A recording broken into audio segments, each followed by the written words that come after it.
Haleluya. Puji Tuhan, selamat sore.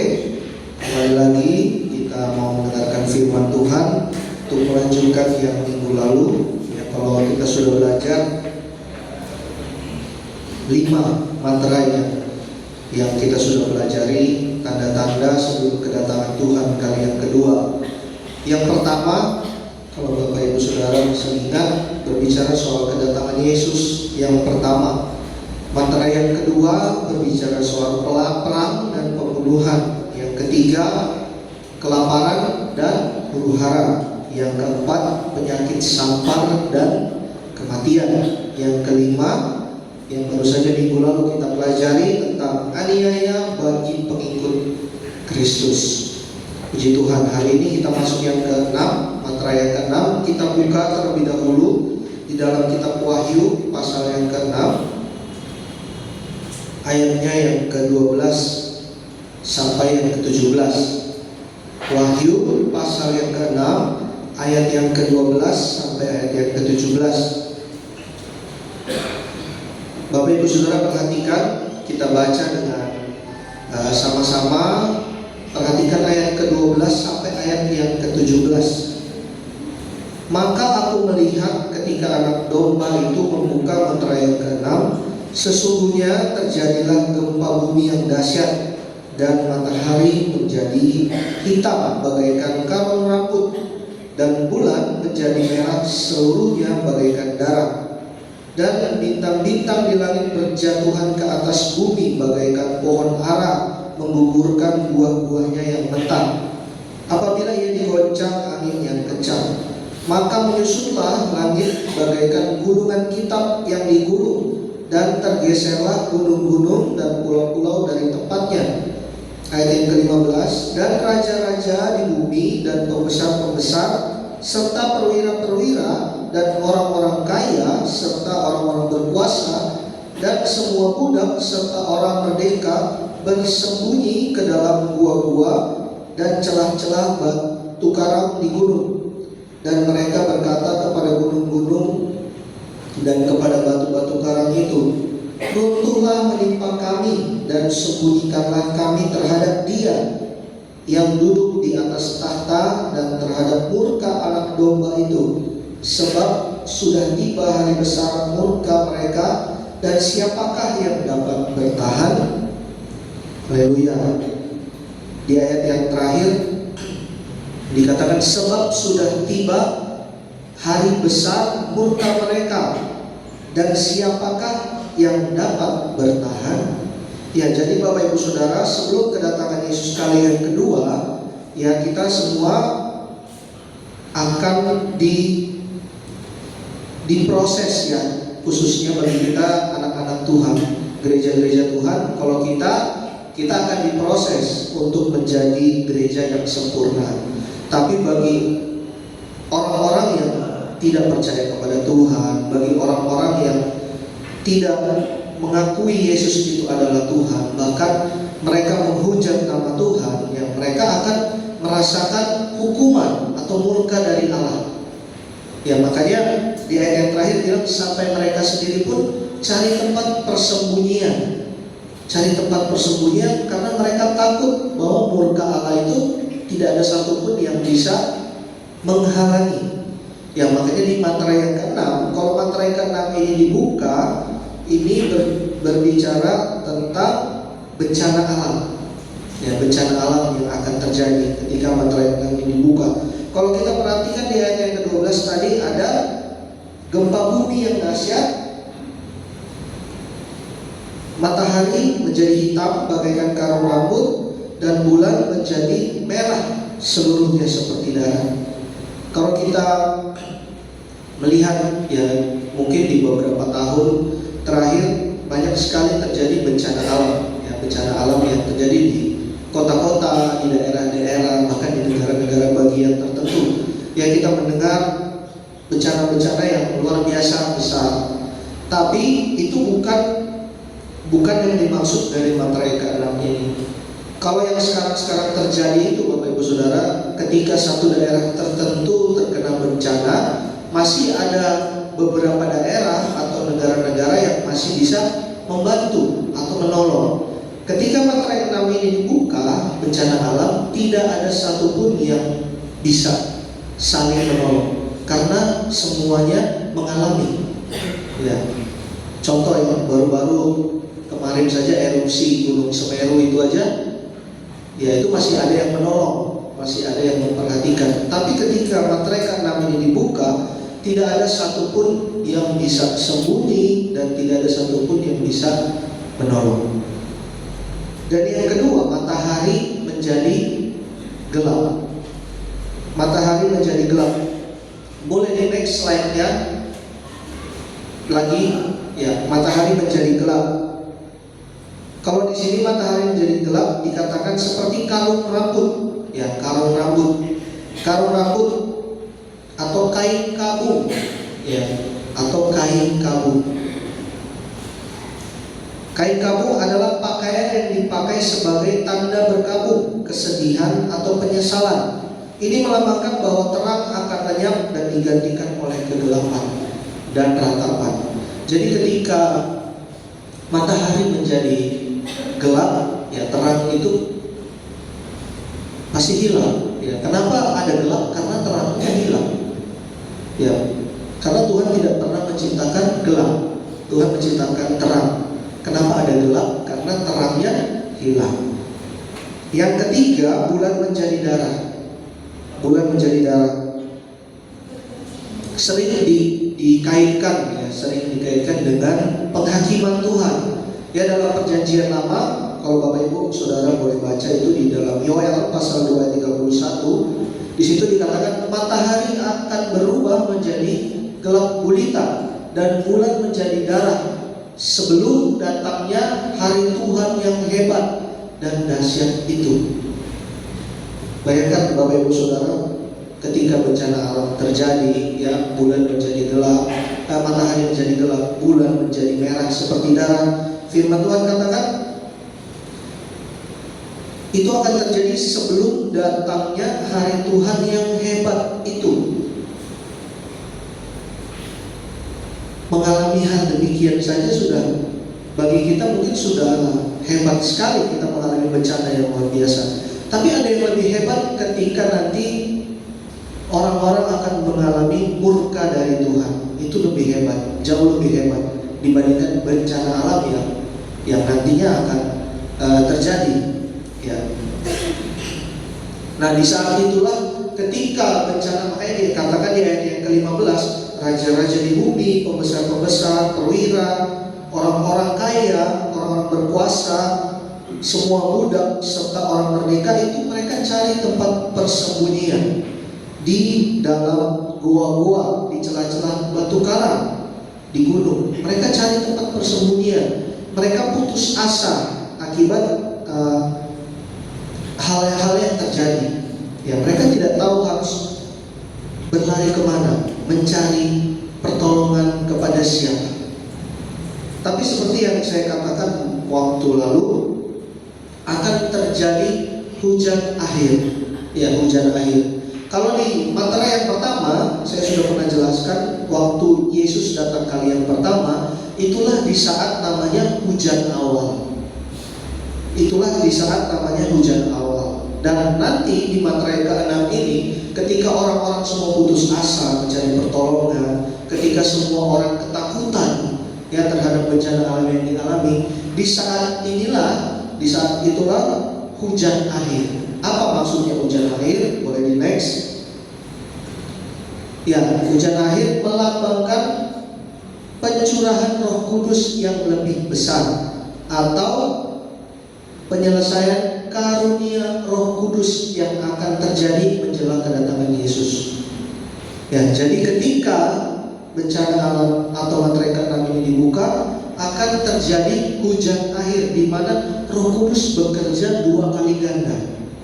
Roh Kudus bekerja 2 kali ganda, seperti yang dikatakan di dalam Yoel pasal 2 ayat 28 dan 29. Kemudian daripada itu akan terjadi bahwa aku akan mencurahkan rohku ke atas semua manusia. Maka anak-anakmu laki-laki dan perempuan akan bernubuat. Orang-orang tua akan mendapat mimpi, teruna-terunamu akan mendapat penglihatan-penglihatan. Juga ke atas hambamu laki-laki dan perempuan akan kucurahkan rohku pada hari-hari itu. Ya, jadi ini di mana waktu kesempatan terakhir, Bapak Ibu Saudara, kesempatan terakhir untuk orang-orang bertobat kembali kepada Tuhan sebelum masa aniaya atau kesusahan besar, masa antikristus. Jadi ini adalah kesempatan terakhir. Makanya anak-anak Tuhan, ya dikatakan firman Tuhan tadi, anak laki-laki, perempuan, orang-orang tua, semua akan dicurahkan Roh Kudus lebih besar, supaya bisa membawa kembali orang-orang yang belum mengenal Tuhan, orang-orang yang itu tadi ketakutan, orang yang merasa tidak ada pertolongan. Disitulah di saat dimana gereja Tuhan atau anak-anak Tuhan bekerja untuk menyelamatkan jiwa-jiwa dengan karunia Roh Kudus yang Tuhan berikan.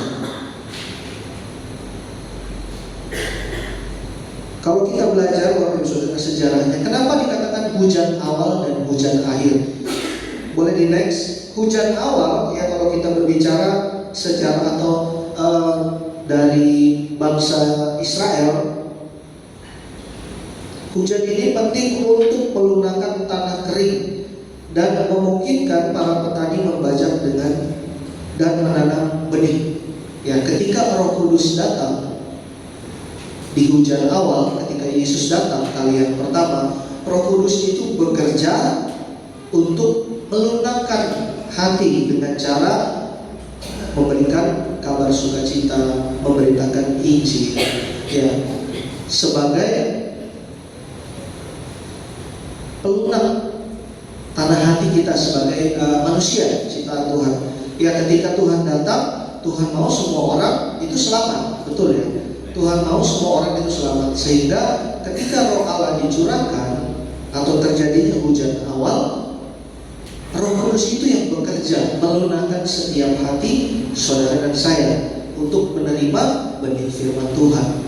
Nah, di hujan akhir, ya seperti pelajaran yang kalau di hujan akhir di sini dikatakan hujan ini sangat penting karena memastikan panen tumbuh subur dan matang sebelum musim panas kering.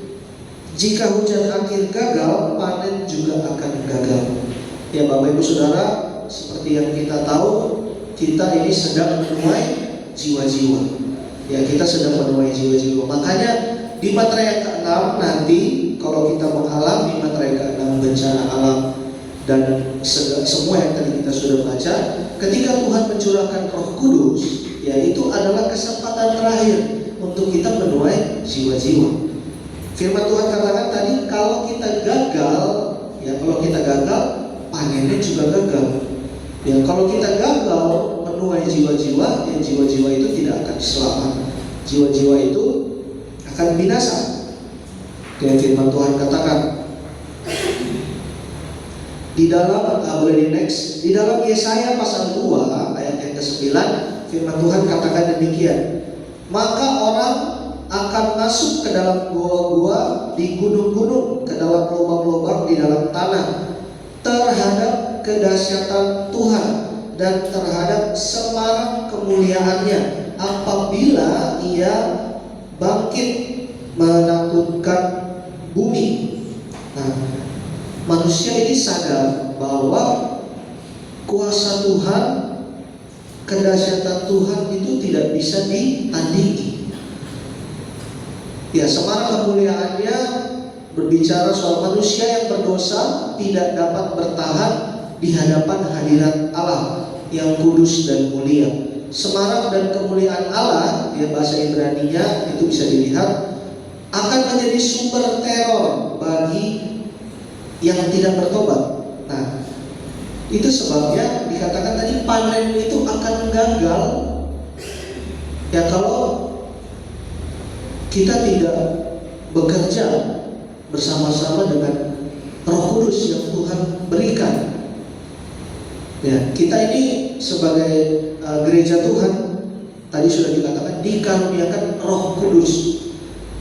Ya, apalagi di hujan akhir nanti dicurahkannya akan lebih besar, 2 kali ganda, sehingga anak-anak muda, ya tadi katakan laki-laki, perempuan, orang tua, semua akan bernubuat, mendapatkan penglihatan, ya, sehingga di mana di Yesaya juga katakan di akhir zaman nanti, ya, mereka akan pergi mencari, itu namanya kebenaran, ya, mereka akan pergi mencari kebenaran, mereka akan pergi mencari keselamatan.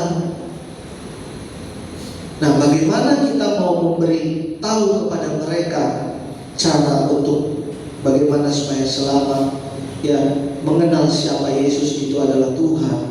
Ya, kalau kita sendiri tidak mempergunakan karunia yang Tuhan berikan.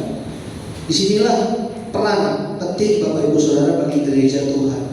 Ya, kita juga akan mengalami bencana alam ini. Tapi seperti materai ketiga yang dikatakan, kamu harus tetap menjaga minyak dan anggur. Supaya apa? Ya, supaya ini ketika terjadi di materai yang ke-6, sukacita dari Tuhan kita tetap punya, tetap miliki. Pengurapan dari Tuhan kita tetap miliki. Sehingga panen yang tadi dikatakan panen atau penuaian jiwa-jiwa kita tidak gagal. Ya, kita akan berhasil menuai jiwa-jiwa, membawa mereka ke dalam keselamatan. Nah, sebelum terjadinya materai yang ketujuh, ada peristiwa atau keadaan yang harus kita alami, yaitu namanya pemisahan gereja. Nah, di sini Bapak Ibu Saudara, pemisahan gereja. Pemisahan gereja ini ya diadakan untuk membedakan mana yang berkualitas, mana yang tidak berkualitas di hadapan Tuhan. Ya, di dalam 1 Korintus surat dari Rasul Paulus juga bilang, sebab di antara kamu harus ada perpecahan, supaya nyata nanti siapakah di antara kamu yang tahan uji. Ya, jadi Bapak Ibu Saudara, kalau mau cari tempat yang aman tanpa perpecahan, tanpa perselisihan, itu tidak ada Bapak Ibu Saudara.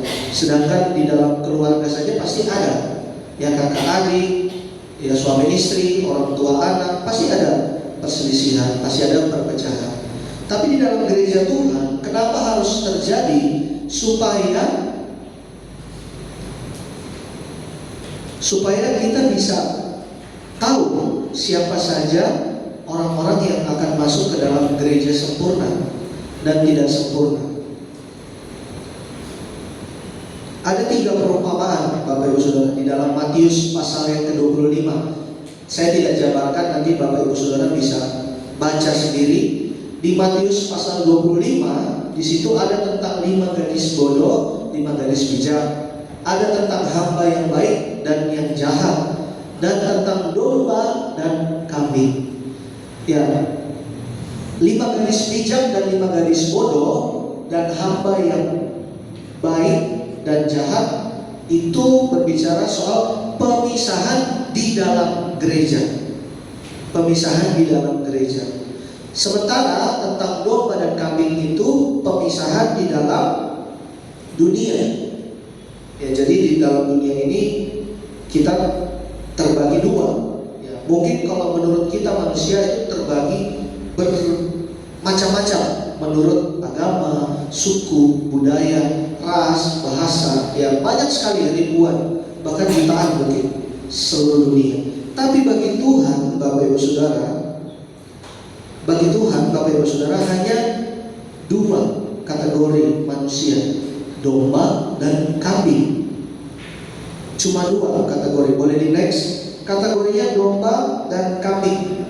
Ya, ini pemisahan tentang orang percaya dan orang yang tidak percaya.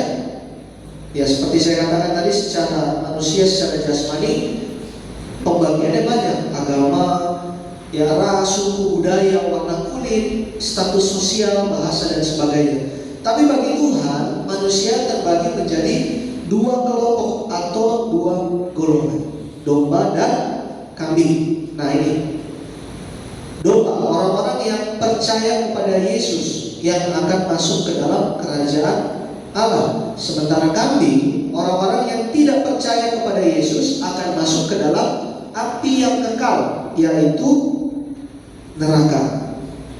Nah, domba dan kambing. Saya percaya kita semua di sini domba ya Bapak Ibu Saudara ya. Amin ya. Kita semua domba. Karena kita semua mau masuk ke dalam kerajaan Allah. Puji Tuhan.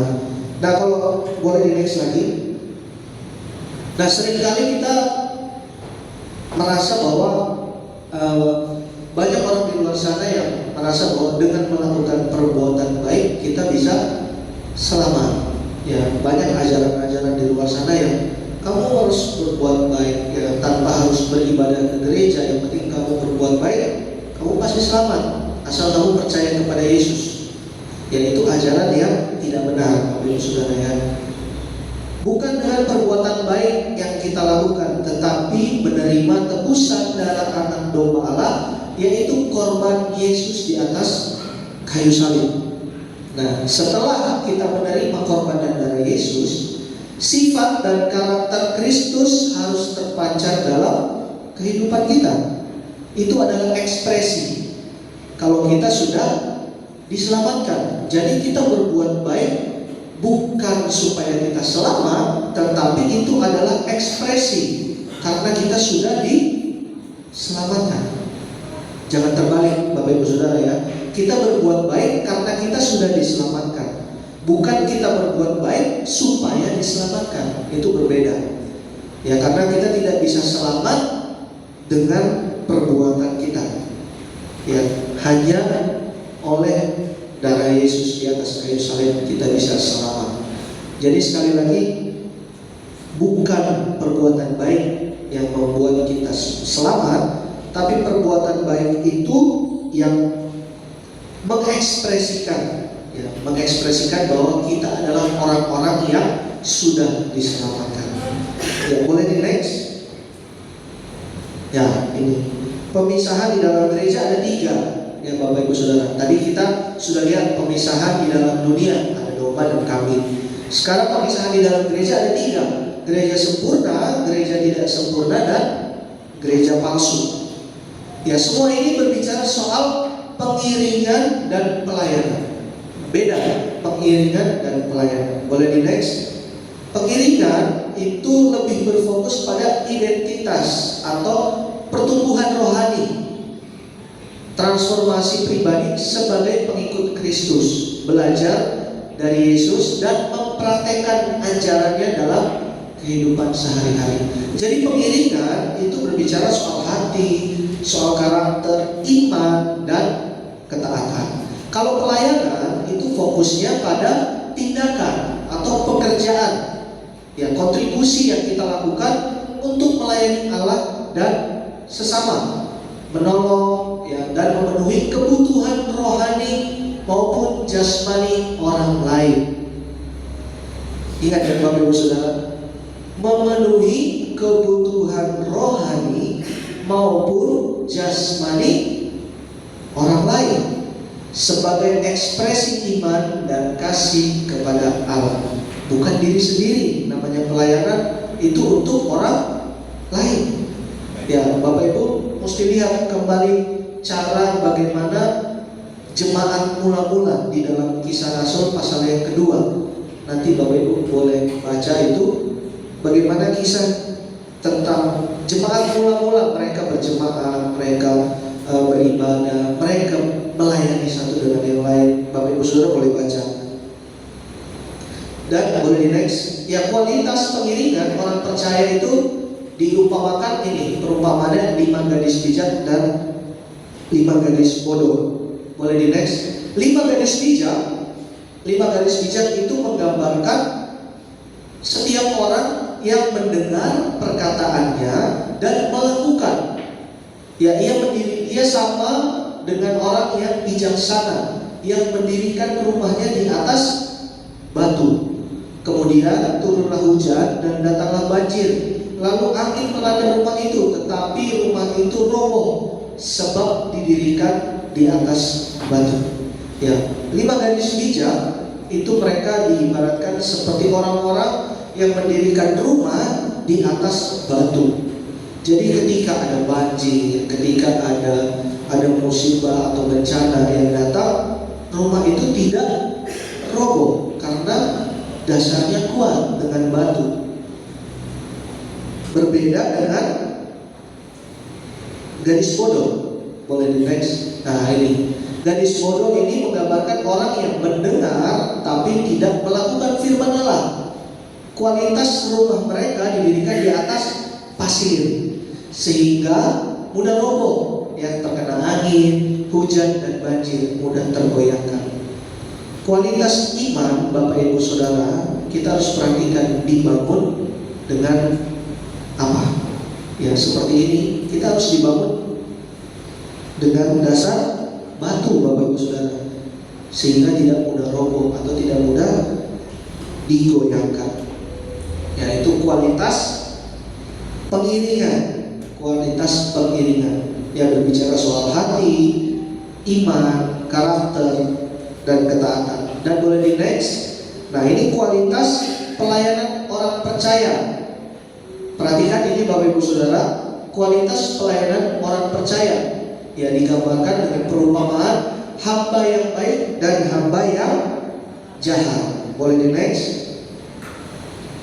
Allah menghendaki setiap orang percaya berada di rumah Allah, tidak hanya menjadi, boleh sama-sama katakan, tidak hanya menjadi penonton, tetapi harus mengembangkan talenta yang Tuhan sudah percayakan berapapun talentanya.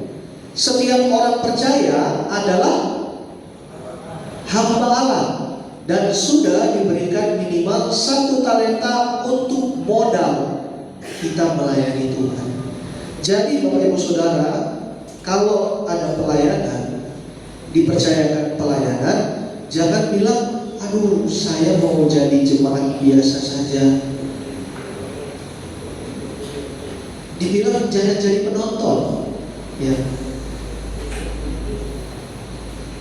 Hamba yang baik adalah gambaran orang percaya yang menghargai penebusan Yesus. Jadi ketika kita ada kesempatan melayani, itu salah satu ekspresi kita menghargai keselamatan yang Tuhan sudah berikan. Ya, jadi ketika ada dapat pelayanan, ya puji Tuhan. Ya Bapak Ibu Saudara, puji Tuhan. Karena dapat kesempatan kita menyenangkan Tuhan. Ya, kita dapat kesempatan yang luar biasa. Dan kalau Bapak Ibu Saudara baca tentang hamba yang baik dan hamba yang jahat, hamba yang jahat ini yang dikatakan dia tidak mengembangkan talentanya, disembunyikan. Makanya dikatakan hamba yang jahat. Kita semua di sini punya talenta Bapak Ibu Saudara. Minimal 1. Yang paling gampang ya, apa? Berdoa. Ya, minimal 1 talenta Bapak Ibu Saudara. Ya. Tapi Tuhan mau itu dikembangkan. Ketika Tuhan percayakan talenta, Tuhan berikan talenta kepada kita, Tuhan mau dikembangkan. Jangan disembunyikan. Sebab yang disembunyikan itu dikatakan hamba yang jahat. Ya, tidak mengekspresikan rasa syukur, tidak mengekspresikan penghormatan kepada Tuhan karena sudah diselamatkan. Jadi mulai dari saat ini Bapak Ibu Saudara, apapun yang Bapak Ibu Saudara bisa lakukan bagi gereja, pelayanan apapun itu, tidak hanya di atas mimbar, dia menjadi pemimpin pujian, menjadi pemain musik, ya semua bisa. Penerima tamu, pembawa kolektan, ya apa saja bisa. Doa, semua bisa Bapak Ibu Saudara. Kalau soal doa kan kita tidak bisa melihat satu dengan yang lain seberapa sering berdoa, seberapa banyak berdoa. Nah, itu hanya Tuhan yang tahu. Ya, tapi di sini mau ditekankan bahwa ketika Tuhan berikan Bapak Ibu Saudara minimal 1 talenta, itu harus dikembangkan. Ya, karena kita semua mau jadi hamba-hamba yang baik.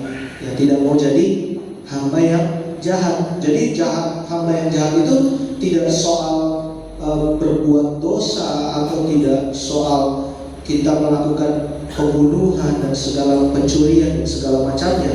Tidak mengembangkan talenta pun itu dikatakan jahat. Ya, bahkan firman Tuhan juga mengatakan kalau kamu tahu melakukan perbuatan yang baik tapi tidak melakukannya, kamu berdosa. Nah, itu. Jadi mulai dari sekarang kita mau sama-sama mengembangkan talenta yang Tuhan berikan. Boleh di next lagi. Nah ini, tadi saya sudah katakan, ya, bagi Tuhan itu ada dua, domba dan kambing. Di dalam kawanan domba pun dibagi dua, ya, dibagi dua, gereja sempurna dan tidak sempurna. Jadi semua orang percaya tidak semua masuk ke dalam gereja sempurna.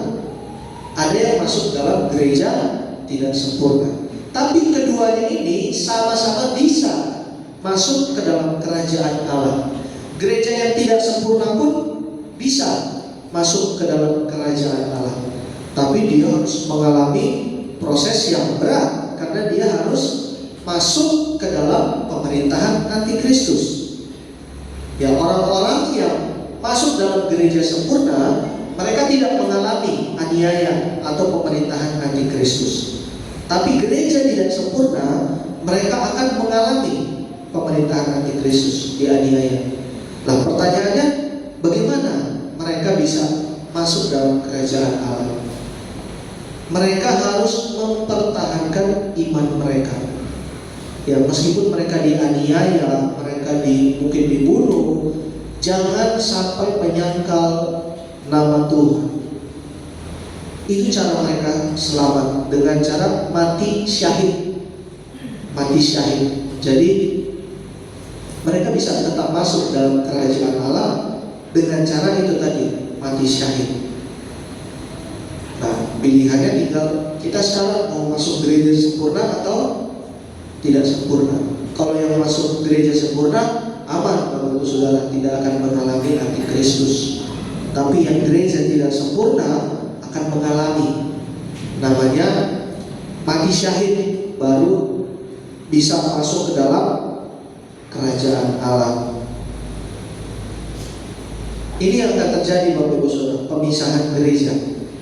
Ya, sebelum kita masuk ke dalam materai yang ketujuh, itu ada ini dulu, pemisahan gereja. Jadi materai 1 sampai 6 baru pemisahan gereja. Setelah pemisahan gereja ada namanya proses pemeteraian. Boleh di next. Nah, ini Wahyu pasal yang ke-7. Nah, ini sudah masuk pasal yang berikut. Wahyu pasal 7 ayat 1 sampai ayat yang ke-4. Nah, tapi kita baca tidak semua, Bapak Saudara. Kita baca ayat yang pertama dulu. Kemudian daripada itu aku melihat 4 malaikat berdiri pada ke-4 penjuru bumi, dan mereka menahan ke-4 angin bumi, supaya jangan ada angin bertiup di darat atau di laut atau di pohon-pohon. Ayat yang kedua ayat yang ketiga. Katanya, janganlah merusakkan bumi atau laut atau pohon-pohon sebelum kami memeteraikan hamba-hamba Allah kami pada dahi mereka. Jadi Bapak Ibu Saudara, setelah adanya pemisahan gereja, kita akan dimeteraikan, diberikan tanda. Ya, seperti yang kita sudah pelajari, tujuan pemeteraian itu adalah menandakan bahwa kita hak milik Allah. Ya, kita mendapat jaminan keselamatan dari Allah. Ya, kita akan menikah dengan Kristus. Ya, kenapa dikatakan menikah dengan Kristus? Karena gereja Tuhan itu digambarkan sebagai mempelai wanita, sementara Kristus itu adalah mempelai pria. Jadi yang bisa menikah dengan Kristus itu adalah gereja sempurna yang sudah dimeteraikan atau diberi tanda. Ya, jadi kita akan menikah dengan Kristus, mempelai pria. Nah, di sini ada beberapa hal, saudara, yang mungkin tidak sempat dibahas hari ini, tapi Bapak Ibu Saudara mesti perhatikan, ya, ketika ada pemisahan gereja, Bapak Ibu Saudara, pemisahan gereja, kita harus melihat seperti tadi yang dikatakan ketika hamba yang 5 gadis bijak, ya, membangun rumah di atas batu. Ya, tadi kita harus perhatikan di atas batu. Sekarang jadi pertanyaan Bapak Ibu Saudara, bertanya kepada diri kita masing-masing, dibangun di atas dasar apakah kehidupan kita? Ya, saya dan saudara dalam pengiringan kepada Tuhan, dalam pelayanan kepada Tuhan, kita dibangun atas dasar apa? Ya, ketika Bapak Ibu Saudara sadar kalau pelayanan atau pengiringan kita kepada Tuhan dibangun di atas dasar batu, ya meskipun ada goncangan, meskipun ada apa dikatakan tadi firman Tuhan, dikatakan ada banjir, ya tidak akan mudah roboh atau tidak akan mudah digoyahkan. Dalam pelayanan, Bapak Ibu Saudara, ada banyak hal yang membuat iman kita itu goncang, atau bahkan ada yang imannya kandas. Ya banyak di luar sana yang murtad, ya banyak yang lari atau tidak lagi beribadah kepada Tuhan karena sakit hati di gereja. Karena sakit hati di gereja. Nah itu Bapak, kenapa sakit hati? Pertanyaannya, Bapak Ibu Saudara membangun pelayanan dan pengiringannya di atas dasar apa? Ya, kalau di atas dasar pasir, ya sudah pasti mudah sakit hati, ya mudah jatuh, mudah roboh. Tapi kalau di atas dasar batu, Bapak Ibu Saudara, sangat susah ya, sangat tidak mungkin mudah roboh. Ya, jadi ketika ada permasalahan di komunitas, di gereja, dimanapun Bapak Ibu Saudara berada, jangan langsung menyalahkan orang lain, tanya dulu kepada diri sendiri. Kita ini dibangun di atas dasar apa? Pelayanan dan pengiringan kepada Tuhan. Ya. Karena kalau mau dibilang siapa yang salah, semua salah. Kenapa semua salah? Karena setiap orang punya pemahamannya sendiri-sendiri, punya cara mereka berpikir bahwa oh ini benar menurut saya, oh ini benar menurut saya, tapi belum tentu buat orang lain. Jadi sekali lagi tanya dulu dalam diri sendiri, kita ini pelayanan kita, pengiringan kita kepada Tuhan dibangun di atas dasar apa? Sehingga kalau kita tahu, Bapak Ibu Saudara, kita tidak akan mudah goyah ketika mungkin ada orang yang bikin sakit hati, ketika mungkin ada saja yang ngomongin sana sini, kita tidak akan mudah sakit hati karena dibangun di atas dasar batu. Sehingga pengiringan dan pelayanan kita itu tahan uji dan kita bisa masuk ke dalam gereja yang sempurna. Puji Tuhan Bapak Ibu Saudara, nanti akan masuk lagi ke dalam materai yang ke-7 ya, sebelum kedatangan Tuhan kali yang kedua. Saya harap Bapak Ibu Saudara tetap memperhatikan dan tetap mengingat-ingat yang sudah kita pelajari bersama, menjadi bekal yang menjadi kekuatan tentunya bagi kita dalam melayani Tuhan, dalam pengiringan kepada Tuhan.